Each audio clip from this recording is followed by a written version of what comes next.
ناخن کاٹنے، گھر کی چھت پر جانے کو نہ صرف معیوب سمجھا جاتا ہے بلکہ اسے دین اسلام کی روشنی میں منع بھی بتایا جاتا ہے۔ کیا واقعی اسلام میں ان اوقات میں کام کاج کرنا منع ہے؟ اگر ہاں تو پلیز اس کی حکمت بھی بتا دیں۔ پہلے تو کیٹیگوریکلی سن لیں کہ یہ ساری کی ساری ہندوانہ توہمات ہیں جو ہمارے معاشرے میں آ گئی ہیں۔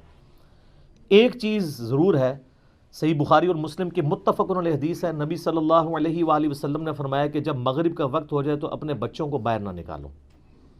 اس وقت شیاطین نکلتے ہیں اور وہ بچوں کو اچک لیتے ہیں۔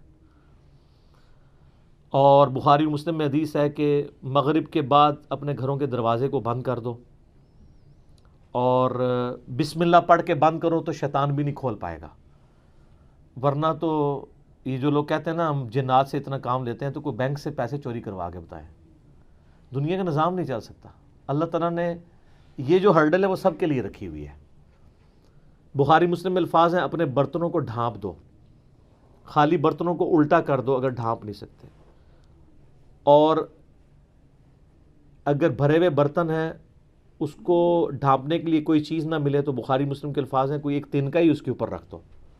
اور مسلم شریف میں حدیث ہے کہ ایک رات سال میں ایسی آتی ہے جس میں اللہ تعالیٰ کی طرف سے کئی ایک مرض آتے ہیں اور وہ ایسے برتن میں داخل ہو جاتے ہیں جن برتنوں کو کھلا رکھا ہوا ہوتا ہے۔ تو نبی صلی اللہ علیہ وآلہ وسلم نے یہ ساری انسٹرکشنز فرمائی۔ پھر بخاری مسلم میں یہ بھی حدیث ہے کہ نبی علیہ السلام فرمایا رات کو چراغ بجھا کے سو۔ بعض اوقات آپ علیہ السلام نے فرمایا کہ جو وہ چوہا ہے وہ دیے کی بتی کو لے جاتا ہے اور گھر میں آگ لگ جاتی ہے۔ بلکہ بخاری مسلم میں یہ بھی موجود ہے کہ نبی علیہ السلام کے مبارک زمانے میں ایک گھر کو آگ لگی اور سارے گھر والے جل گئے اور وہ اسی طرح لگی، تو آپ علیہ السلام نے منع فرمایا۔ اور اس کو آپ آج کل کے اعتبار سے دیکھ لیں، یہ سوئی گیس کے ہیٹر یا اور بھی آگ والی کوئی بھی چیزیں رات کو بند کر کے سونا چاہیے۔ آئے دن ابھی تک واقعات ہو رہے ہیں کہ لوگ مرتے ہیں۔ لوڈ شیڈنگ ہوتی ہے، جب گیس آتی ہے تو آٹومیٹک ہیٹر تو آپ کو پتہ ہے 15-20 ہزار روپے کا ملتا ہے۔ ہمارے جو عام 2,5-3 ہزار والے ہیں ہیٹر، یہ تو جب گیس آئے گی تو دوبارہ چلنا شروع ہو جائیں گے، اور ظاہر ہے وہ پائلٹ بھی بجھ گیا ہوتا ہے۔ ایک ظلم تو یہ کر رہے ہیں نا، اتنی گیس لے جاتے ہیں کہ پائلٹ بھی نہیں جلتا۔ اگر پائلٹ جلتا رہے نا تو دوبارہ گیس آئے تو ہیٹر چل اٹھے۔ اسی طریقے سے آج کل آپ کو پتہ ہے وہ چونکہ پائلٹ جو کی بھی گیس نہیں رہتی ہے تو وہ گیزر بھی رات کو بند ہو جاتے ہیں، ورنہ پہلے جو لوڈ شیڈنگ ہوا کرتی تھی نا اس میں پائلٹ بند نہیں ہوتا تھا، اتنی گیس ضرور رکھتے تھے، تو رات کو جب صبح فجر کے وقت جب گیس واپس آتی تھی تو دوبارہ گیزر، اب تو روزانہ گیزر بھی آن کرنا پڑتا ہے۔ آٹومیٹک تو تھوڑے لوگ ہی افورڈ کر سکتے ہیں، اتنے مہنگے ہیں۔ تو یہ چیزیں ضرور ہیں۔ باقی یہ توہمات ہیں کہ جی گھر کی منڈیر پہ کوا بیٹھ جائے تو مہمان آ رہا ہے، کالی بلی راستہ کاٹ دے تو یہ کوئی نحوست ہے، شیشہ ٹوٹ جانے کو نحوست سمجھتے ہیں۔ اچھا کہتے ہیں جوتی پہ جوتی چڑھی ہو تو سفر لکھا ہے، تو میں اکثر کہتا ہوں میری جوتی پہ جوتی چڑھا دیں آپ روزانہ کے لیے، میں تو جاتا ہی نہیں ہوں کہیں۔ اس طرح سفر نہیں ہوتا، آٹومیٹکلی بھی کئی بار میری جوتی پہ جوتی چڑھی ہوتی ہے، میں تو مہینوں نہیں نکلتا ہوں، ضرورت ہی نہیں پڑتی۔ تو یہ ہیں ساری چیزیں جو توہمات سے تعلق رکھتی ہیں، اور نبی علیہ السلام نے ان چیزوں کو کنڈیم فرمایا۔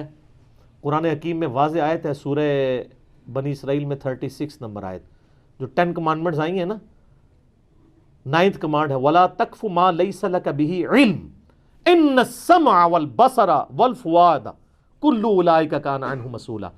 اے انسان کسی چیز کی پیروی اس وقت تک مت کر جب تک کہ تیرے پاس اس کے بارے میں ڈیفینٹ علم نہ آ جائے۔ بے شک کان، آنکھیں اور عقل، دل یا دماغ کوئی بھی چیز، عقل، اس کے بارے میں تم سے پوچھا جائے گا۔ ان 3 چیزوں کو استعمال کر کے تم نے حق بات تک پہنچنے کی کوشش کیوں نہیں کی؟ اور یہ زلزلہ کیوں آتا ہے؟ اور یہ گائے نے ایک سینگ کے اوپر زمین اٹھا رکھی ہے، جب تھک جاتی ہے دوسرے پہ اٹھاتی ہے تو زلزلہ آ جاتا ہے۔ اب یہ توہمات ہیں، وہ کتنی بڑی گائے ہے، کدھر ہے، سب جھوٹ ہے۔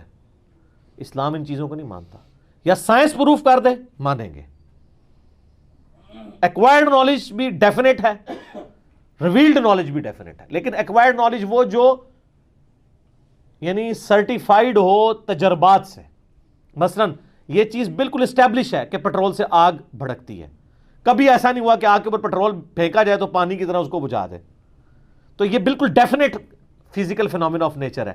یہ قرآن و سنت کی طرح حجت ہے، اتنا حجت ہے کہ آپ دیکھیں حضرت ابراہیم علیہ السلام نے نمرود کو جس دلیل پہ خاموش کروایا تھا وہ ہے ہی یہی تھی کہ میرا رب وہ ہے جو مشرق سے سورج نکالتا ہے، اگر تو رب ہے تو مغرب سے نکال کے بتا، تو ہکا بکا رہ گیا تھا کافر۔ اب یہ سائنٹیفک ایک فینومینا تھا جو حضرت ابراہیم علیہ السلام نے سامنے پیش کیا. اللہ تعالیٰ کے جو یہ فزیکل فینومینا ہیں اتنے محکم ہیں کہ کبھی کبھار ہی ٹوٹتے ہیں. آگ ایک ہی دفعہ ٹھنڈی ہوئی ہے ابراہیم علیہ السلام کے لیے, روز روز تو نہیں ہوتی. کعبے کو بھی اللہ تعالیٰ نے ابرا کے لشکر سے ایک ہی دفعہ بچایا ہے. اس کے بعد تو یزید کے دور میں خانہ کعبہ کے اوپر چڑھائی ہوئی ہے اور غلاف کعبہ کا کچھ حصہ جل گیا. اس کے بعد پھر حجاج بن یوسف کی چڑھائی کے دوران خانہ کعبہ کی دیواریں منہدم ہو گئیں, کچھ نہیں ہوا. واقعہ حرہ میں مدینہ شریف کی حرمت پر مال ہوئی. دنیا بقدر ایفرٹ ہے. آپ لاکھ کہتے ہیں بزرگوں نے دنیا کا نظام سنبھالا ہوا ہے, کوئی فرق نہیں پڑتا. یہ چیزیں بقدر ایفرٹ چل رہی ہوتی ہیں. باقی یہ جتنے توہمات ہیں کہ شام کے وقت جناب وہ آپ جھاڑو نہیں دے سکتے, بھئی کیوں نہیں دے سکتے؟ کہاں من ہے؟ ناخن نہیں کاٹ سکتے. اور میں نے تو گھروں میں لڑائیاں ہوتی دیکھی ہیں اس بات کے اوپر. خاوند بیویوں کو ڈانٹ رہے ہیں, مائیں بچوں کو ڈانٹ رہی ہیں, رات کے وقت کو ناخن کاٹ لے, اور ان سے یہ پوچھیں کہاں لکھا ہوا ہے, تو نہ ان کو پتا نہ ان کو بتانے والوں کو پتا. سارے سنا کے سننی ٹنی, پڑھا کے سننی بنو. اسلام میں کوئی ایسی چیز نہیں ہے کہ آپ اس کی بنیاد کے اوپر لوگوں کو مصیبت میں ڈال دیں. جو چیزیں منع کرنے والی تھی وہ کر دی گئی ہیں. وہ میں نے آپ کو بتا دیا کہ رات کے وقت بچوں کا نہیں نکالنا آپ نے, مغرب کے وقت, وہ ساری چیزیں اپنی جگہ موجود ہیں. اچھا ہوتی کوئی یعنی 10 چیز موجود ہے, اس کے ساتھ صفر لگا کے اس کو 100 کر دیتے ہیں, کوئی اور صفر لگا کے 1000 کر دیتا ہے. اس طریقے سے بڑھاتے چلے جاتے ہیں, غلوف کرتے جاتے ہیں. حقیقت میں وہ چیز بڑی تھوڑی ہوتی ہے. اس طریقے سے دین میں خود ایگزیجریشن کرنا, لڑائی جھگڑے کرنا. بھائی صفائی تو نصف ایمان ہے. صحیح مسلم میں 534 نمبر حدیث ہے, صفائی نصف ایمان ہے. وہ صفائی کے لیے کوئی ٹائمنگ نہیں بتائے گی, جس وقت مرضی آپ کریں صفائی. اچھا جن چیزوں میں ٹائمنگ بتائی تھی اس میں کوئی فالو نہیں کرتا. سورہ نور اٹھا کے دیکھیں, اللہ تعالیٰ نے 3 اوقات میں کسی کے گھر جانے سے منع فرمایا. ارلی ان دا مارننگ, دوپہر کے وقت اور رات کے وقت. تو مجھے تو بڑا غصہ آتا ہے ایسے لوگوں پہ جو عشاء کے بعد جو ہے وہ مہمان بن کے تو منہ اٹھا کے آ جاتے ہیں. تو میں تو بالکل اسٹریٹ فارورڈ ہوں. میں دروازے پہ آ کہتا ہوں نہیں میرا ٹائم نہیں جی, انشاءاللہ پھر ملیں گے. اس کو لوگ بد اخلاقی سمجھتے ہیں, حالانکہ یہ عین اخلاق ہے, یہ میرا حق ہے. مس بیل نے بار بار دینا ایک بہت ہے. مجھے ضرورت ہوگی میں دوبارہ کال کر لوں گا, اگر نہیں کرنی 50 کے بعد بھی نہیں کروں گا. آپ کو کسی نے حق نہیں دیا کہ آپ میری زندگی میں انٹرفیئر کریں.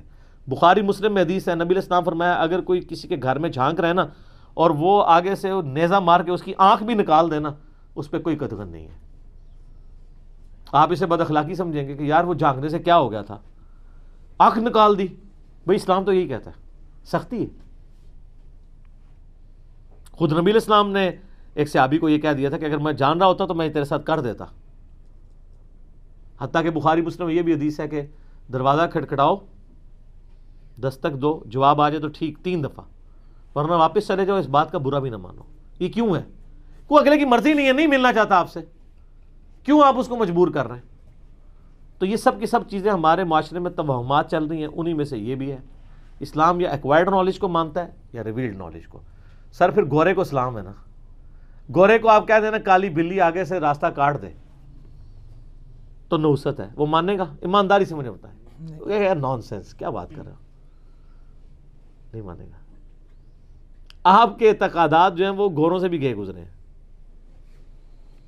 اور کر کے دیکھ لیں آپ, یہ جو آسٹریلیا کی ٹیم آپ کے ساتھ کر رہی ہے, ان کے آگے کہ کالی بلی پھینکے, پھر تو انہوں 3 سینچری مارے گا وارن. کچھ بھی نہیں ہونا. دنیا بقدر ایفرٹ ہے, اس طرح سے کچھ بھی نہیں ہونا. ساری کی ساری چیزیں توہمات ہیں. ٹھیک ہو گیا.